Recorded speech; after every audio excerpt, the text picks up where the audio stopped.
Picture a fire. This fire is the heart of a great civilization.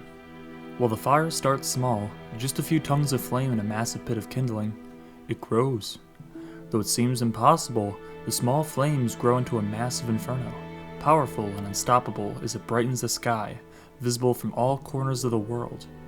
Again, it seems impossible that this inferno could ever be put out. But slowly, the fire overwhelms the kindling and starts to die down. Eventually, only embers remain of this once glorious fire.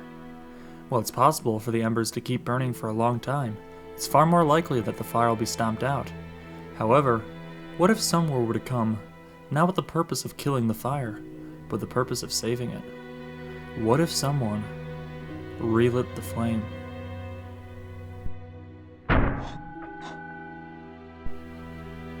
As you've probably guessed from the title, I'm talking about Dark Souls. While the lore of this game has been examined to death, I'm here to talk about something a little bit different. What was it all for?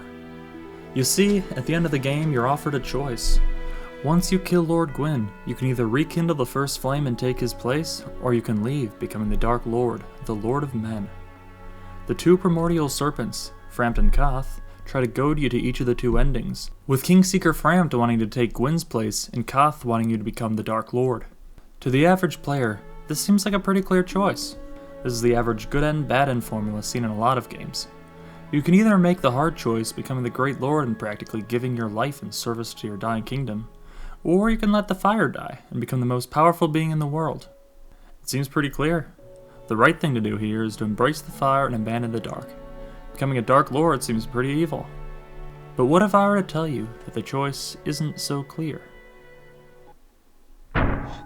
Sorry, force of habit. Anyway, the scenario seen in the world of Dark Souls isn't actually as foreign as you might think. All great civilizations eventually die, and ours will be no different. In fact, the process of a civilization dying is a well-established part of the secular cycle. Secular cycles are the most modern theory of social cycles, which depict society as a cycle rather than something that continuously grows. Secular cycles go something like this. A budding society will go stably until it reaches a point where it can't grow any further. At this point, the society will have an overabundance of elites, growth will stagnate, and all that will happen is that wealth will accrue in the hands of a few, and society will largely worsen for the common man. This will create conflicts between different social classes and create an overdependence on the wealth created during the society's rise. Eventually, this wealth will run out, conflicts will worsen to the point of rebellion, and a crisis will occur, wiping out a significant portion of the people. From these remains, people will be able to take advantage of the increased opportunity created by the lower population, and will begin to build a new society. This is of course a very basic description of the model, and I will need to go into some more depth when it is necessary for this video. Anyway, what I believe is occurring in Dark Souls is a transition from the second phase, stagflation, to the third phase, crisis. The game's intro states that only embers remain of a once great civilization, and that these embers are dying. We also see a lot of powerful beings that are doing nothing to stop the problem that plague the kingdom. While Koth and Frampt seem to agree on almost nothing, one thing they do agree on is that these elites have failed, and have to go in order to ensure success in the future. As a bit of a side note, I really like this detail. If you're exposed to a lot of ideological debates, you might notice that most ideologies can recognize problems of the modern system, but they vastly disagree on how to fix them. This bit of realistic representation makes the game's conflict more intellectually appealing, at least to me. But back to secular cycles. A lot of historians who subscribe sorry, something in my throat, who subscribe to the secular cycle theory believe that the West is in the stagflation stage and getting a bit too close to the crisis stage for comfort. This might be the game's exigence, as the in-game world parallels possible futures to the world we live in.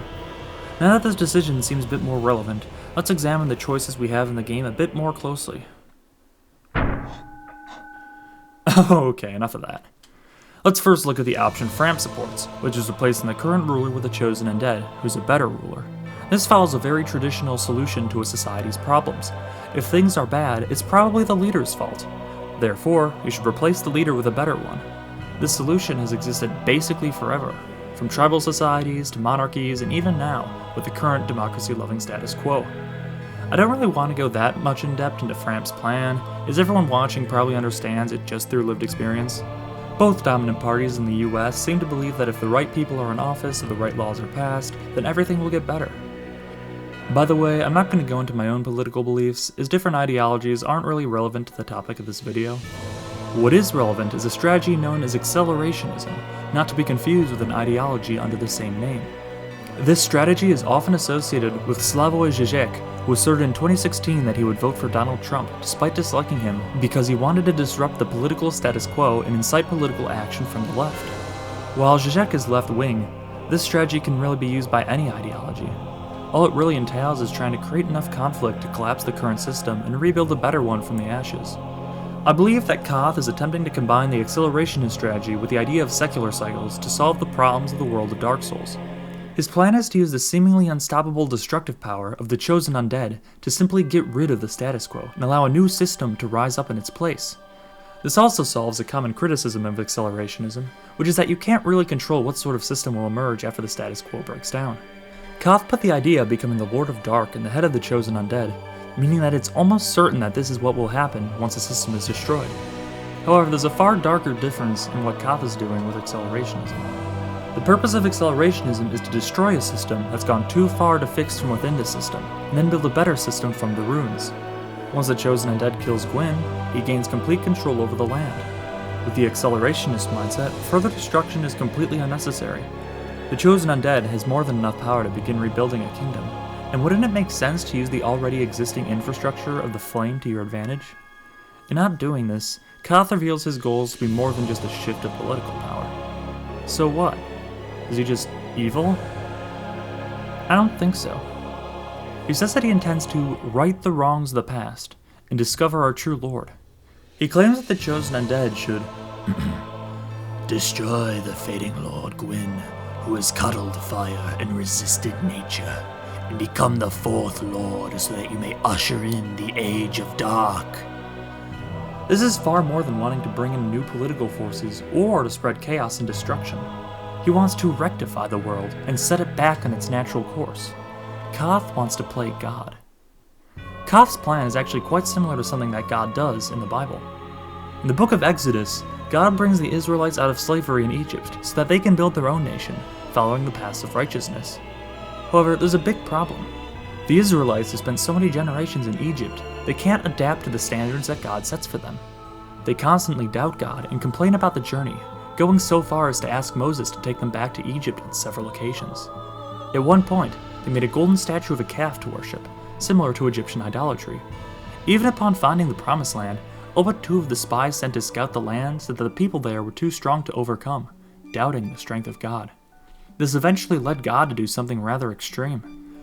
As they refused to try to take the Promised Land, God decided that none of them would be allowed in the new nation. And so the Israelites went elsewhere. Eventually, God did allow that they enter the Promised Land to start their new nation, 45 years after they had first found it. At this point, every Israelite who was from Egypt was dead except for Caleb and Joshua, who were the spies that said God could overcome the enemies in the Promised Land all those years ago. Only the descendants of the original Israelites, who had never known Egyptian culture, were there to establish the new kingdom. So, what does this have to do with Dark Souls? Similar to God during the Exodus, Koth wanted to establish a new civilization from a people who were used to another culture. However, as both Koth and God knew, the hardest part of such a change wouldn't be setting up a system. Anyone could set up a new system with enough political and military power in a certain area. The hard part was changing the people. Society is so much more than a system of power. It's the people who live there, the traditions they carry, and the culture they establish. These can't be quickly changed from the top down. This change requires something drastic. The most ethical way to do this is probably what is seen in the Exodus, where God puts constant pressure on a large group of people over an extended period of time to adopt a culture that he requires, and only start laying foundations for the civilization after decades, when all the people who couldn't adapt have died. However, decades of pushing a culture onto a people is not really feasible to any earthly army, especially with such a large number of people as the Israelites or the Dark Soulsians. In order to effectively change an entire people in a short time, a massive amount of pressure to change has to be put on them, like something larger than anything any government could ever do. Something like a crisis. And we're back to secular cycles. But that's good, right? We're circled back around to something, so we must be pretty close to the end of this section, right? Anyway, a crisis would put an ultimatum on the people of Dark Souls. change or die. Koth hopes the people will adopt the Age of Darkness not only into their lives but into their hearts. If they don't, they will lose everything. The fire is gone. There's no chance of changing that. The people have no choice but to accept the new world. Now that I've explained Koth and Framp's positions to what I hope is a sufficient extent, we can get on with the main question of the video. Which of them is right? What is the good ending to Dark Souls? Rest assured, I'm not going to say, people die in both scenarios, so neither is good. I see a lot of people saying something along these lines, but I just don't find that kind of answer acceptable. If I were to ask, say, which number is larger, 3 or 4, I would not be satisfied with the response, well, neither of those numbers is larger. By the way, 4 is larger than 3. Fun fact. I will also say I'm not going to be trying to find a way out of this dilemma, because, frankly, I don't see one. The only other paths I see all end in a massive power vacuum that will ultimately lead to a more bloody conflict than the main endings. If you can think of any alternate ending that would theoretically be possible, feel free to put it down in the comments. I'd be very interested to see what you all think. I'd also like to clarify what I mean by good, by which I actually mean I'd like to not clarify that point at all. Defining good and bad in regards to a society is something that nobody can agree on, so I'm just not even going to try. Using any imperial metric would be silly enough to be pedantic, and I don't think that all the factors can be measured imperially anyway. So I'm just going to call a general situation good or bad, and hope that the inexpressible definition of good written into your hearts is close enough to mine so that we can all agree. Anyway, I'd first like to give some kudos to the Rekindle the Flame ending. Earlier, I was pretty quick to dismiss it as basic and ineffective, but that's not entirely true. You see, throughout the game, the Chosen Undead kills basically everyone involved in leading the Age of Fire. What this means is that the system will have a fresh start. The flame is relit, the old, failing ruling class has all been deposed, and a young, new lord who connects deeply to the issues of the common people is in power. It almost seems like the society has been reset back to the expansion stage of the secular cycle, completely sidestepping both disintegrative stages. The vast majority of contemporary political analysts would say that this is an excellent position for a society to be in to regain stability. Of course, this only delays the inevitable collapse, but what does that really matter? If you subscribe to the theory of social cycles like I do, then you realize that the Age of Dark will eventually collapse in the same way that the Age of Fire did. So in the long run, Koth's plan wouldn't really do that much to prevent suffering. From this perspective, Framp's path actually seems extremely viable for a short-term solution, and not that bad in the long run. But we all know that I'm going to be advocating for Koth's plan anyway. It's edgy and subversive, how can I not pick that one? You see, the problem with Framp's plan is something that we've already mentioned in this video, the people. While the influence that a culture has on the stability of a civilization isn't easy to measure and is usually just ignored by political analysts, it definitely plays a significant role. I mean, how could it not? Ultimately, a civilization is controlled by the people within that civilization, no matter how much the authorities will try to control people or take credit for social changes. As a bit of a more serious example, Editor Unethically's here, I spent the next couple minutes rambling about child labor for some reason. I thought that'd be a good idea, and looking back, it was rather unhinged. Yeah, I'm just gonna skip that part. All I was trying to explain was that generally laws are made after a cultural shift already takes place, but I spent several minutes talking about it, and it really was kind of off topic. So that's all I'm gonna give you, and I'm gonna just cut forward to the end of that. The people who see child labor as unethical. Nope. Never said that. Wow, that looks bad out of context. So, let's never talk about this again. But I am going to argue that the population in that land will not be able to make the necessary adaptations required to rebuild that civilization. Their attitudes wouldn't be suited for the world they were put in, and soon the civilization would fall back into ruin. The flame would start to die again. All I'm saying is, I don't think Framp's solution would be enough. It's almost like restarting a buggy computer. It might address some of the symptoms of the issues, but it's unlikely to actually fix anything that might be wrong with the computer. As drastic and cruel as it seems, the world of Dark Souls might need that hard reset that only a crisis could provide. As for the argument that all civilizations eventually fall, so delaying one collapse wouldn't really have that great of an impact in the long run, that is true, but I still stand by my decision. I think that the stagflation part of a secular cycle is actually a very depressing place to be. So extending it to delay a crisis is actually worse than just letting the crisis happen, in my opinion.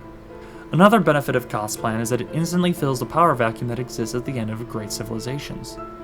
It's like mitigating the Reign of Terror and going straight into the Napoleonic era. It won't completely erase the horror that existed during the Reign of Terror and that exists during every crisis, but it will help a civilization move on to something greater. As a final point, I will concede that I don't actually know what will happen.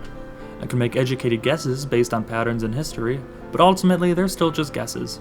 However, I do think that my reasoning is sound and I'm probably pretty accurate in my conclusions. Of course, I'd like to hear any thoughts you have about this down in the comments below. Also, this is my first video in this style. When I started writing the script for this, I certainly wasn't expecting to be talking about serious issues like child labor. Please let me know if you have any suggestions on this that I should change in the future. It'd also mean a lot to me if you'd like this video and subscribe to my channel, as cliche as that sounds, so I can gauge interest in this kind of content. I promise not to be too annoying.